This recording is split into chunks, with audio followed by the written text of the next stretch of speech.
Hola, ¿qué tal? Hoy abordaremos el tema de ética y derecho. La ética es el deber ser moral. ¿Cómo se convierte esto en base de nuestra profesión? La conexión es directa. El derecho positivo, las leyes que estudiamos, nace de los principios éticos. Una ley es justa porque refleja una moralidad social. Como abogados no solo aplicamos códigos, sino que honramos ese espíritu ético. Además, los códigos de ética son obligatorias y sancionables, no mera sugerencia. Es importante reforzar que el abogado es un auxiliar de la justicia. Nuestro deber, basado en la ética, va más allá de ganar un caso. Exige probidad, lealtad y mantener el secreto profesional. Sin esta base, la confianza en el sistema legal se derrumba.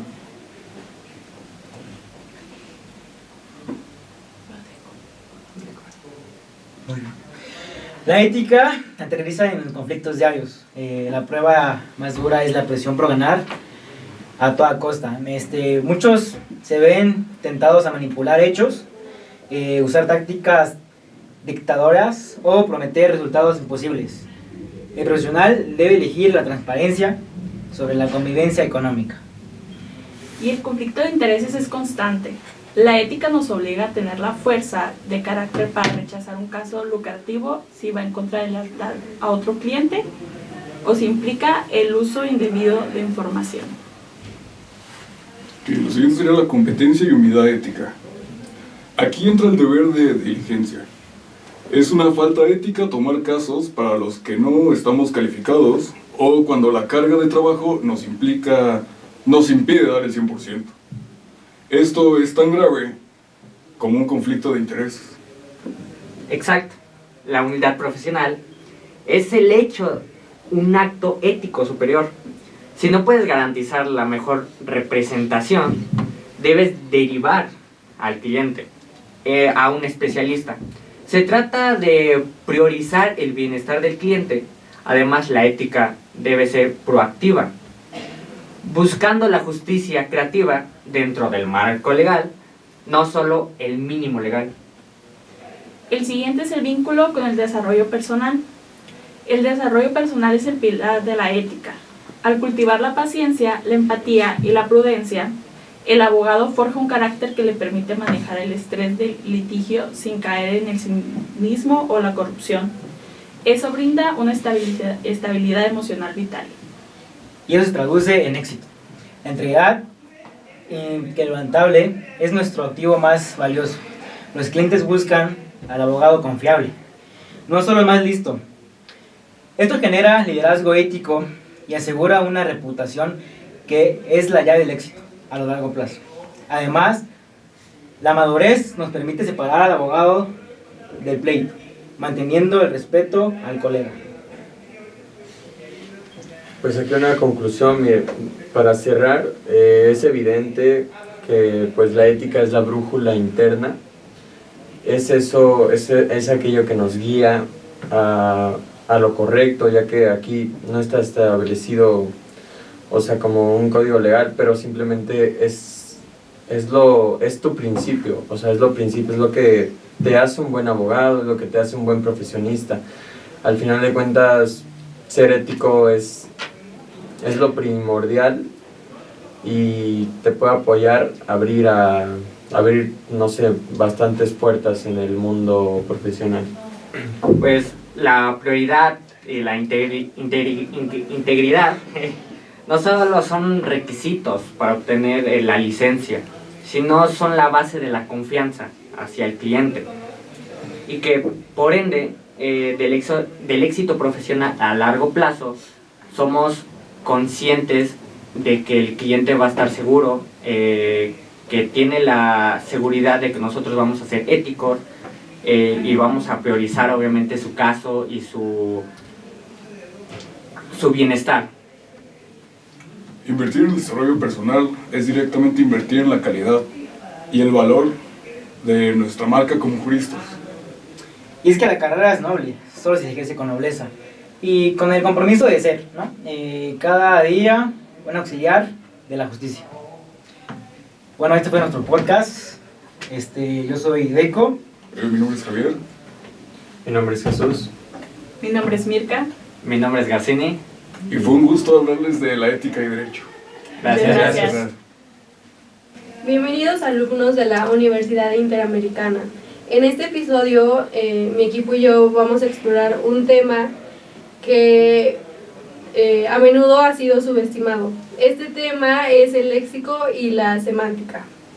Hoy vamos a sumergirnos en cómo el lenguaje moldea nuestro pensamiento, especialmente en el área de fisioterapia.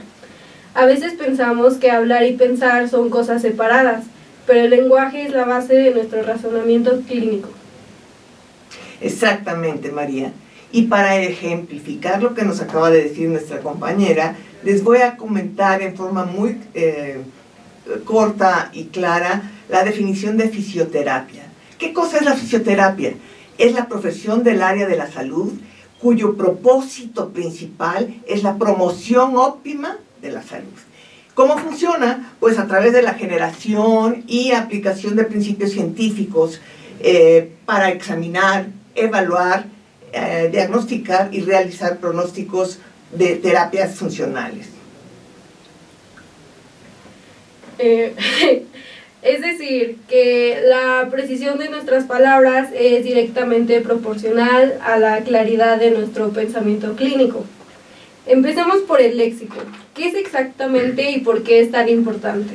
Bueno, pues el léxico es el conjunto de palabras que manejamos. En fisioterapia, esto incluye términos anatómicos, fisiológicos, biomecánicas y terapéuticos. No es lo mismo decir, el paciente tiene un dolor en la pierna que el paciente presenta una algia localizada en el vasto medial del cuádriceps. ¿Y cómo impactaría esto en nuestro pensamiento? Bueno, cuando usamos el léxico preciso, nuestro cerebro organiza mejor nuestras ideas. Cada palabra técnica, como en el caso que usamos en la fisioterapia, activa redes mentales más complejas, lo que nos ayuda a pensar en forma más analítica. Así que un vocabulario rico no es solo para impresionar, sino es una herramienta esencial para la cognición. ¿Qué recursos o herramientas recomendarías para expandir nuestro léxico en fisioterapia? Bueno, pues yo recomiendo seguir revistas científicas de renombre y utilizar bases de datos para mantenerse al día con la terminología más reciente. Muy bien, ahora hablaremos sobre la semántica. ¿Qué diferencia al léxico? Bueno, primero vamos a empezar por el léxico. El léxico es la cantidad de palabras que conocemos. Si usamos un vocabulario amplio y preciso, estaremos comunicándonos con claridad. Ahora, la semántica se centra en buscar el significado y función de cada palabra y cómo se combinan para realizar un mensaje coherente. En fisioterapia, permite establecer un vínculo de confianza con el paciente familiar. El diagnóstico clínico promueve la adherencia del tratamiento y mejora la experiencia del paciente en su proceso de salud y enfermedad. Entonces, ¿la semántica qué nos permitiría? Permite conectar conceptos, razonar causas y consecuencias y tomar decisiones fundamentadas. Es la base del pensamiento crítico. En resumen, esto es el puente de información y la sabiduría aplicada. Ahora vamos con otro tema. ¿Cómo influye el lenguaje en nuestro desarrollo cognitivo como fisioterapeuta? Bueno, voy a empezar comentándoles qué cosa es el desarrollo cognitivo. Este se refiere a cómo nuestra mente evoluciona para procesar información y resolver problemas. El lenguaje es una de las herramientas más importantes para lograrlo. ¿Puedes darnos un ejemplo? Sí, por ejemplo, implica analizar, cuestionar y razonar antes de actuar. En fisioterapia no se limita a decir este paciente tiene un dolor porque tiene una contractura. Recuerden que en la fisioterapia va a generar y a aplicar procesos científicos para examinar, evaluar, diagnosticar, pronosticar funcionalmente y de esta manera, esto es aplicar el pensamiento crítico en la profesión de la fisioterapia. Y esas conexiones son las que nos permiten abordar problemas clínicos desde múltiples ángulos. Ahora vamos con otra pregunta. ¿Cómo se relaciona todo esto en el pensamiento crítico? ¿Me la haces a mí? Sí. Bueno, pues al expresar razones y evidencias, esto obliga a justificar lo que pensamos, evitamos sesgos o errores mentales, como generación apresurada, pensamiento emocional, falsas causalidades, y pues eso sería en resumen. ¿Qué más debería de hacerse? Pues también se puede preguntarse qué factores pueden estar causando esa contractura, postura, estrés, sedentarismo. Esa habilidad para formular preguntas y usar términos precisos depende del dominio léxico y semántico. Una última pregunta. ¿Cómo puede el lenguaje ayudarnos a evitar errores comunes en nuestro razonamiento? En el tema de la ética, lo saltamos, es muy importante. Es un código profesional que guía las acciones y decisiones de los fisioterapeutas. Y finalmente, como conclusión, ¿cuál es el mensaje o clave principal? La clave para durante el pensamiento crítico es un desafío y es la clave para libertad de intelectuales. Así que la próxima vez que escuchen o digan una palabra técnica, piensen en su significado, en su poder, y recuerden que cada palabra bien usada es un paso más hacia una fisioterapia más humana. ¿Algún libro o artículo que nos podrías recomendar a los oyentes para profundizar el tema del lenguaje y el pensamiento crítico? Pues yo recomendaría el libro Pensar rápido y pensar despacio, de Daniel Kahneman, que explora los diferentes sistemas de pensamiento que utilizamos y cómo pueden influir en nuestras decisiones. ¿Hay algún autor o investigador que consideres especialmente influyente en este campo?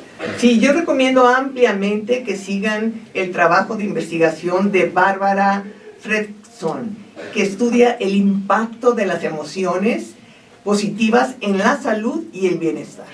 Muchas gracias por acompañarnos en este episodio. Esperamos que esta reflexión sobre el lenguaje de fisioterapia les haya sido de gran utilidad. Gracias. Gracias. Gracias. Ok, imaginen esta situación. Es martes 11 de la noche y vibra nuestro celular. Llega un mensaje al grupo de la universidad. Corrieron el profe de cálculo por quejarse del director. Mañana habrá una huelga. En 2 minutos el grupo arde de insultos, problemas de protesta, memes, y tú estás a punto de compartir la noticia en Instagram. Pero, ¿esto es acaso verdad? Bienvenidos a Mente en Construcción. Soy Daniel y hoy vamos a descubrir por qué nuestro cerebro ama el chisme, odia los datos y cómo la ética puede salvarnos de hacer el ridículo. Hoy me acompañan Tomás e Isis. ¿Cómo están, chicos? Hola, lista para ponerle un poco de sensatez al caos. ¿Qué tal? ¿Listos para analizar la lógica detrás de este mensaje? Ok, a ver, Tomás, ¿por qué en esta historia del profe despedido casi nadie se detuvo a pensar si es cierto? Tipo, se supone que somos universitarios con pensamiento crítico, ¿no? Se supone, Daniel, pero aquí entra el desarrollo cognitivo. Aunque tengamos la capacidad biológica de analizar el pensamiento, el cerebro es perezoso. Por naturaleza prefiere una respuesta rápida a una respuesta correcta. Exacto, y ahí es donde caemos en las trampas. En este caso social, de la desinformación, veo claramente un sesgo peligroso. ¿Cuál? El sesgo de la confirmación. A muchos les caía mal el director o la administración. Al leer el mensaje, su cerebro dijo, sabía que eran injustos. Aceptaron la mentira porque confirmaban lo que creían. No evaluaron el problema objetivamente, solo evaluaron su emoción. Y súmale la falacia de generalización. Leímos un mensaje anónimo, un caso aislado sin pruebas, y concluimos, toda la universidad es corrupta. Eso distorsiona la realidad y nos impide tomar decisiones correctas. Ok, entonces el diagnóstico aquí es claro. Nos dejamos llevar básicamente por las emociones. Y falló nuestra lógica. Isis, ¿tú qué eres la brújula moral aquí? ¿Cómo evaluamos esto para darle una solución ética? Aquí la clave es pasar de la reacción a la evaluación objetiva. La ética no es solo portarse bien, es un filtro de calidad para nuestras decisiones. En este caso necesitamos aplicar el principio de responsabilidad. Entonces, ¿cómo se vería eso en la práctica? Digamos, antes de enviar un mensaje todo furioso. Se vería así, una solución en 3 pasos. Número 1, la prudencia. Sientes el enojo, pero decides no actuar todavía. Reconoces que estás sesgado. Número 2, buscas la evidencia. Hay comunicado oficial. Resulta que el profe no fue despedido, solo pidió una licencia médica. Y número 3, la justicia. En lugar de difamar, informas al grupo. Oigan, esperen, es un rumor falso, el profe solo está enfermo. Fíjense, la diferencia. La solución impulsiva crea un conflicto. La solución ética basada en datos resuelve el problema y evita daños a terceros. Wow, entonces nos ahorramos básicamente una marcha toda innecesaria solo con pensar 2 minutitos más esto. Increíble. Así es, la objetividad es lo que nos permite ser justo. Sin pensamiento crítico no puede haber ética, porque terminamos defendiendo mentiras. Mi consejo final. Cuando una noticia les genere mucha emoción, duden el doble. Es su cerebro queriendo tomar el atajo. Ya lo escucharon, chicos. No seamos almáticos, no reaccionemos al miedo o al enojo. Evalúen primero, respiren y decidan con la cabeza fría. Entonces, bueno, esto fue Mentes en Construcción. Gracias, Isis y Tomás. Nos vemos. Bye. ¿Qué tal? Buenos días. Hoy vamos a presentar una parte de nuestro podcast que es el análisis y el discurso y la detección de falacias. Mi equipo está conformado por Miguel Emiliano Ramírez Maldonado, José Malgar Barraza y Emiliano Sánchez Ortega. Hoy vamos a hablar sobre un tema que parece muy académico, que más allá sabemos que lleva incluso por encima de nuestra realidad, que se lleva día a día, que las falacias van más allá de simplemente de un lugar académico. Las falacias llegan a incluso presentarse pues en el día a día, en tema de política, tema de influencias en redes sociales, tema de muchísimas ocasiones que lo tenemos día a día y no nos damos cuenta cuando se presentan estas situaciones. Así es, que puede sonar complicado, pero en realidad se trata de aprender a escuchar y pensar con atención. Pensar con atención. El discurso no solo es lo que decimos, sino también cómo lo decimos y con qué intención.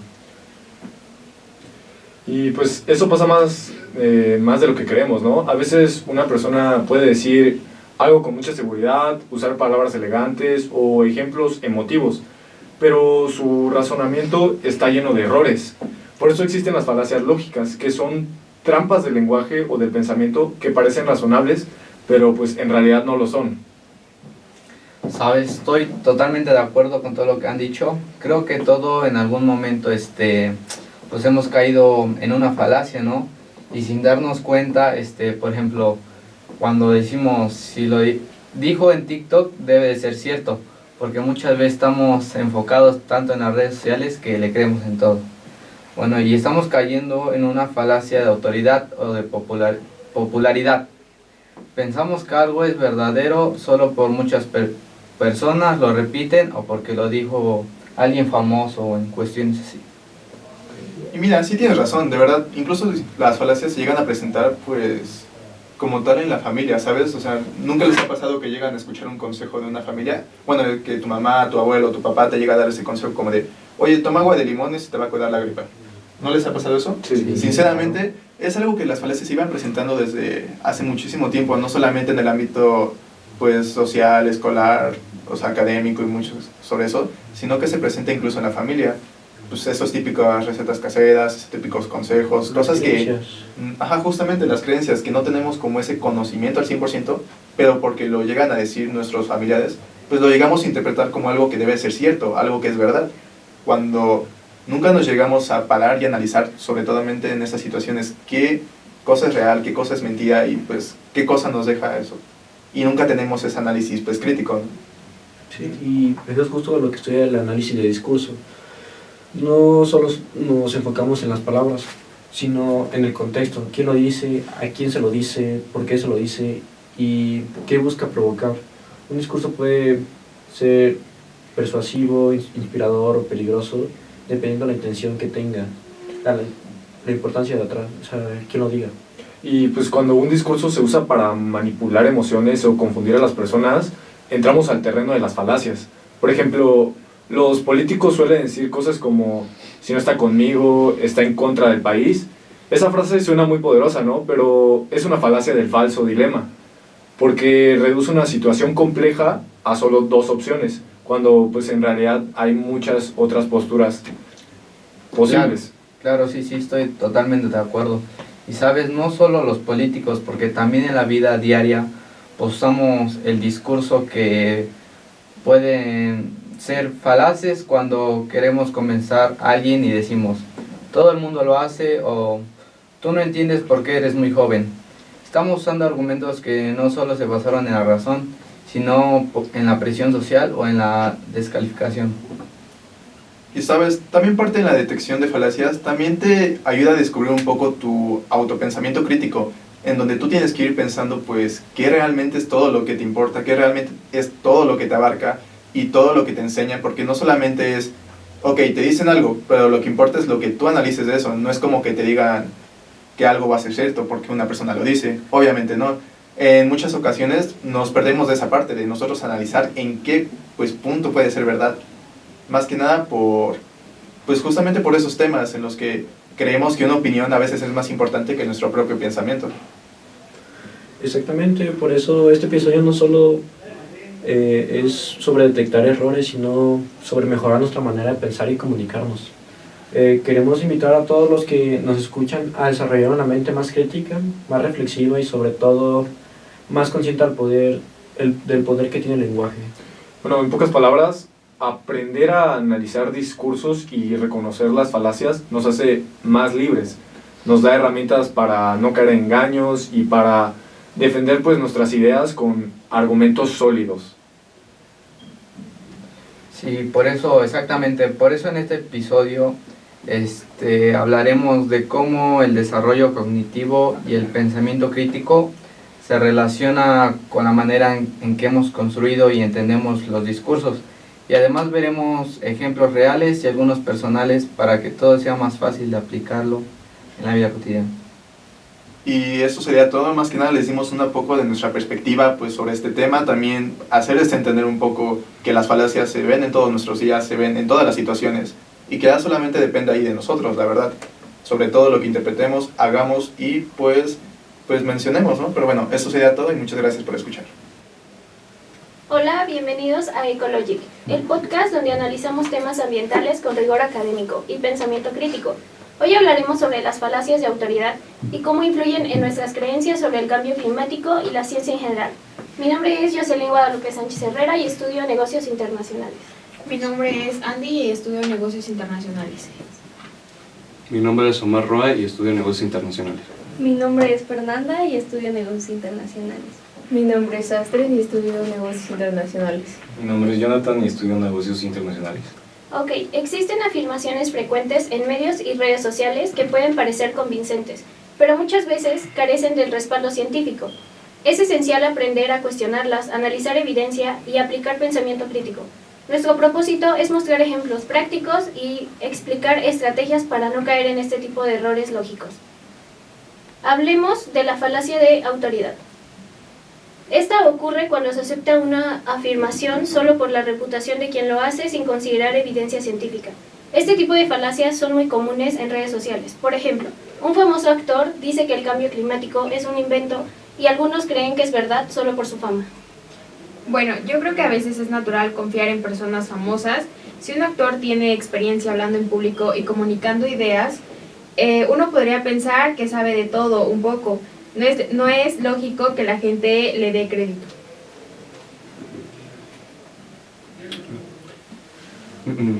Bueno, exacto. Además, las celebridades invierten mucho tiempo en documentarse antes de hablar algo. No, tal vez no sean científicos, pero podrían haber leído sobre el tema y tener una opinión válida. Disculpen, pero aquí es donde entra el error. Que alguien sepa comunicarse no significa que tenga autoridad científica. Creer en su opinión sin cuestionarla fomenta desinformación y decisiones equivocadas. Un actor famoso puede tener autoridad en cine o entretenimiento, pero no en climatología. Para verlo de forma práctica, si un futbolista afirma que un remedio casero cura una enfermedad y alguien lo cree solo por su fama, está cometiendo la misma falacia.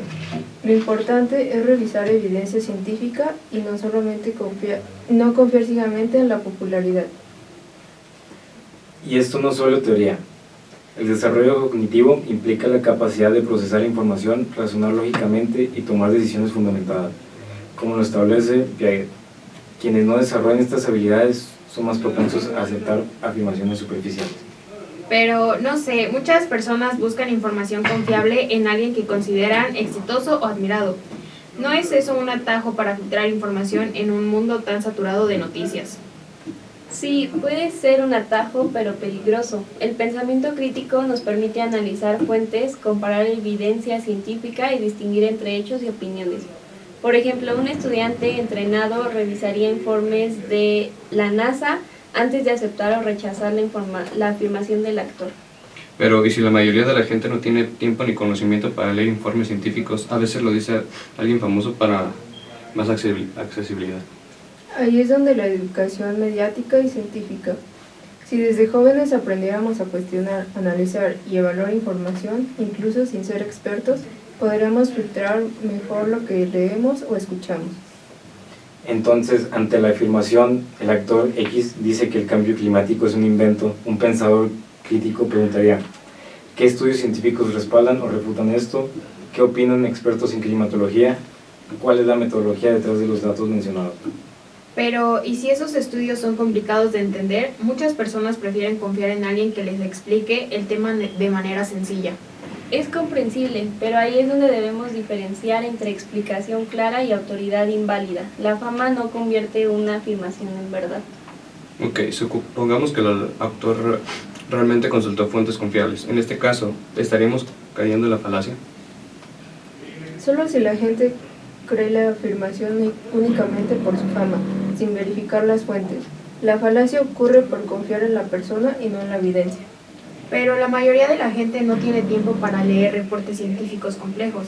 Por eso, los comunicadores famosos pueden parecer más accesibles y confiables. Es cierto que la accesibilidad es importante, pero ahí entra la responsabilidad del público. Cuestionar y no aceptar todo lo que dice alguien famoso. Incluso un influencer puede equivocarse. Y a veces los medios simplifican opiniones virales. Un solo comentario de una celebridad puede llegar a millones, aunque carezca de evidencia científica. Por eso debemos entrenarnos para no dejarnos llevar por la viralidad. Preguntarnos qué estudios reales respaldan esto, qué opinan expertos independientes. Además, los sesgos cognitivos, como el de confirmación, nos llevan a aceptar información que refuerza nuestras creencias previas. Así, muchas personas creen en estas afirmaciones aunque sean falsas. Entonces, ¿la solución sería educar desde niños a diferenciar opinión de evidencia científica? Exacto. La educación mediática y científica desde edades tempranas ayuda a desarrollar discernimiento y fortalece la capacidad de pensamiento crítico frente a falacias. Hablar con otros ayuda a identificar errores que uno solo podría pasar por alto. La interacción social fomenta el análisis y la reflexión. Y reflexionar sobre nuestros propios sesgos cognitivos fortalece la habilidad de tomar decisiones fundamentadas y evita caer en desinformación. Aunque los atajos de información son tentadores, siempre debemos priorizar evidencia confiable sobre fama o popularidad, ¿no?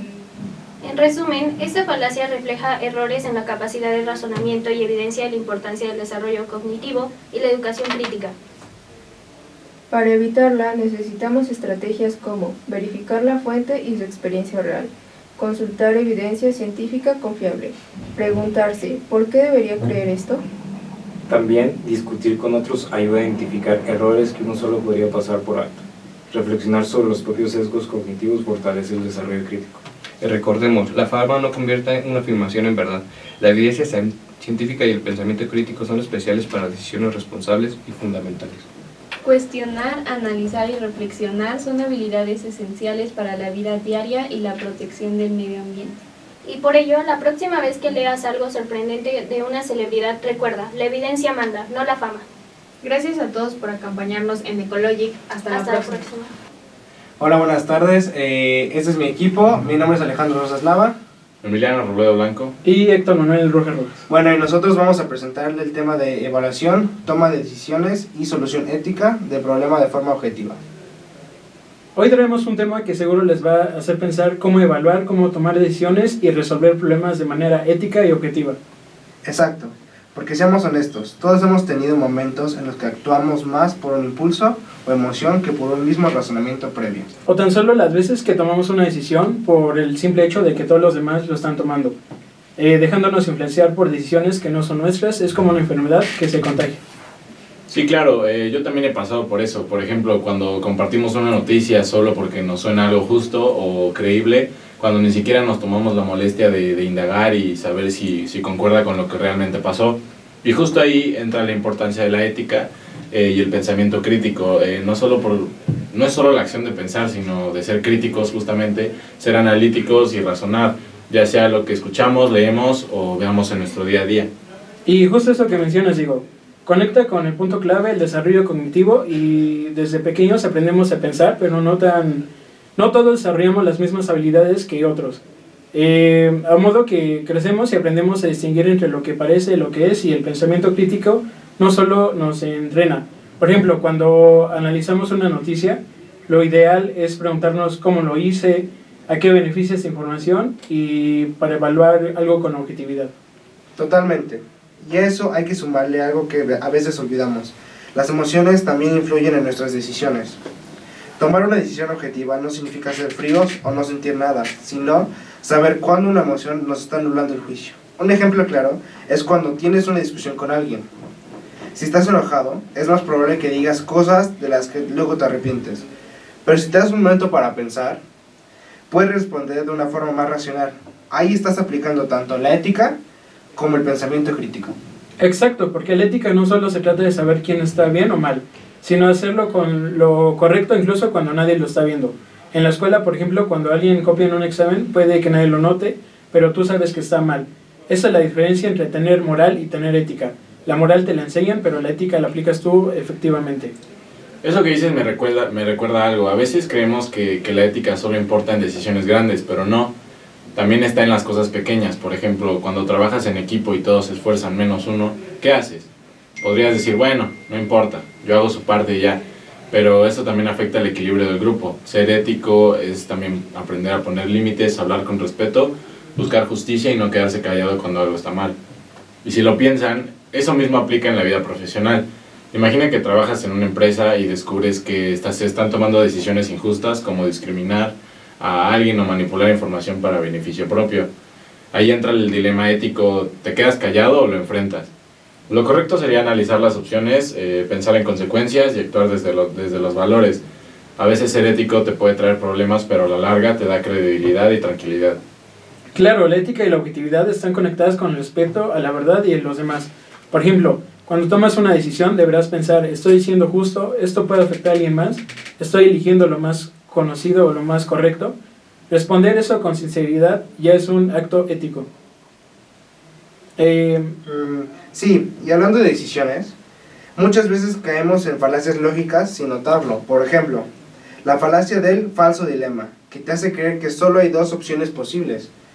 O estás conmigo o estás en mi contra. La realidad es que casi siempre hay más alternativas. Pero cuando no pensamos críticamente, vemos el mundo en blanco y negro. Eso limita nuestra capacidad de analizar y nos hace actuar injustamente. También está la falacia de la mayoría, esa de si todos lo hacen debe estar bien, y esa es la peligrosísima porque los puede llevar a justificar cosas malas solo porque son populares. Ser ético a veces implica ir contra la corriente. Como dice el dicho, lo correcto no siempre es lo fácil y lo fácil no siempre es lo correcto. Y ahí es donde entra el verdadero reto, actuar objetivamente. Ser objetivo no es ignorar los sentimientos, sino tener la capacidad de separar lo que quieres que sea cierto de lo que es cierto. Por ejemplo, si tú evalúas el trabajo de un amigo, debes hacerlo con los mismos criterios que a los demás, aunque no te caiga bien. Eso demuestra madurez y responsabilidad ética. En pocas palabras, pensar éticamente es pensar con empatía, con lógica y con justicia. Antes de actuar, vale la pena preguntarnos, ¿esto que voy a hacer respeta a los demás? ¿Estoy siendo justo? ¿Estoy actuando con base en hechos o emociones? Porque al final, cada pequeña decisión que tomamos refleja quiénes somos y los valores que tenemos. Y me encanta cómo lo resumiste, Diego. En conclusión, aplicar la ética y el pensamiento crítico en la vida diaria nos ayuda no solo a ser mejores personas, sino a construir una sociedad más consciente. Y eso empieza por lo más sencillo, pensar antes de actuar, cuestionar lo que creemos y ser responsables de nuestras decisiones. Y bueno, ese fue nuestro tema y muchas gracias por escucharnos.